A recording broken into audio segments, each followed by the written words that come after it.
Jiena l-ħabta ta' 8:15 tal-ħadd filgħodu li f'Xatt it-Tiben daħlet il-patrol boat tal-Forzi Armati P61 kif ukoll eskortata lejn Xatt it-Tiben kien hemm id-dgħajsa tas-sajt li kienu fuqha l-immigranti qabel ma seħħet it-traċedja fil-lejl ta' bejn il-ġimgħa u s-Sibt. Fuq il-patrol boat P61 u d-dgħajsa tas-sajt kien hemm l-4 katavri, 3 irġiel u mara tal-immigranti li mietu fil-lejl ta' bejn il-ġimgħa u s-Sibt. Fl-istess traċedja tilfet ħajja tarbija li ttieħdet l-Italja minflok f'pajjiżna. Jidher li l-immigranti tafġu minħabba l-qam xi ftit paniku fosthom wara li d-dgħajsa tas-sajt li kienu fuqha bdiet tagħmel l-ilma. B'kollox fuq id-dgħajsa tas-sajt kien hemm mal-400 immigrant.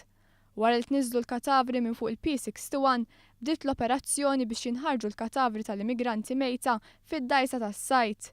Il-katavri tal-immigranti ttieħdu l-kamra mortwarja bil-karozza tal-mejtin tal-pulizija.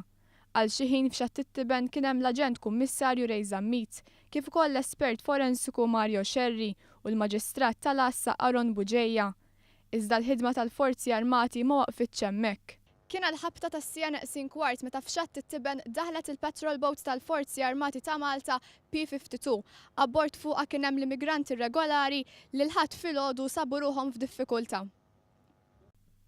Kmien il-ħadd filgħodu l-Forzi Armati ta' Malta ġiet infurmata li kien hemm dgħajsa li abbord fuqha kien hemm 81 immigrant, fosthom 68 raġel u 2 tfal li kellha bżonn l-għajnuna. Id-dgħajsa bl-immigranti kienet tinsab f'sitwazzjoni perikoluża għaldaqstant ġiet interċettata b'dgħajsa merkantili. L-immigranti ġew trasferiti fuq il-patrol boat tal-Forzi Armati ta' Malta P52.